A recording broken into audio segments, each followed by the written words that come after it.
Megastar Chiranjeevi గారి విశ్వాంబర సినిమాలో Bollywood heroine తో పాటు మూడు ఇండస్ట్రీలకు చెందిన ముగ్గురు హీరోయిన్స్ కూడా సెలెక్ట్ చేశారు.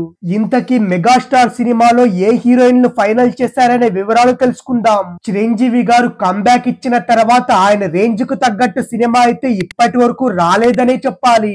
ఈ మధ్య వచ్చిన వాల్తేరు వీరయ్య సినిమా కూడా సూపర్ సక్సెస్ సాధించిన చిత్రం కూడా కథ కూడా చాలా సాధారణమైనదే. ఇక ఖైదీ నంబర్ 150 నుంచి ప్రస్తుతం చిరంజీవి గారు చేసిన సినిమాలేవి ఆయన ఫ్యాన్స్ కి అయితే ఫుల్ మీల్స్ అయితే పెట్టలేదు.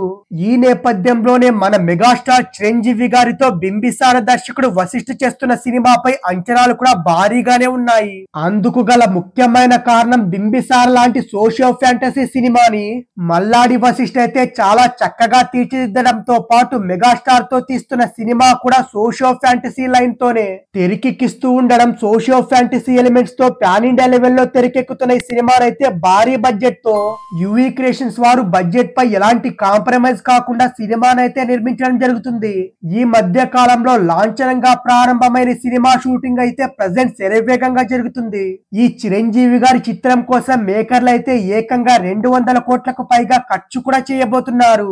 ఈ సినిమాకు ఆస్కార్ విజేత ఎంఎం కీరవాణి సంగీతం అందిస్తున్న ఈ చిత్రం ఈ సంవత్సరంలోనే ప్రేక్షకుల ముందుకైతే రాబోతుంది. ఈ సినిమాకు విశ్వాంబర అనే టైటిల్ కూడా ఖరారు చేశారు మూవీ మేకర్లు అయితే. ఇక సంక్రాంతి సందర్భంగా విడుదలైన సినిమా గ్లింప్స్ కూడా అందరినీ విపరీతంగా ఆకట్టుకుంది. ఈ నేపథ్యంలోనే ముల్లోకాల కాన్సెప్ట్ తో రాబోతున్న ఈ చిత్రంలో ముగ్గురు హీరోయిన్స్ ఉంటారంటూ రూమర్ కూడా గట్టిగానే వినిపిస్తుంది. అయితే ఈ చిత్రంలో హీరోయిన్స్ గురించి ఇప్పటి వరకు ఎలాంటి క్లారిటీ అయితే లేదు. నిన్న మొన్నటి వరకు నయనతారను హీరోయిన్ గా ఫిక్స్ చేయబోతున్నట్టు వార్తలు కూడా వైరల్ అయ్యాయి. అలాగే త్రిష కూడా ఈ సినిమాలో ఉన్నట్టు గట్టిగానే వినిపిస్తుంది.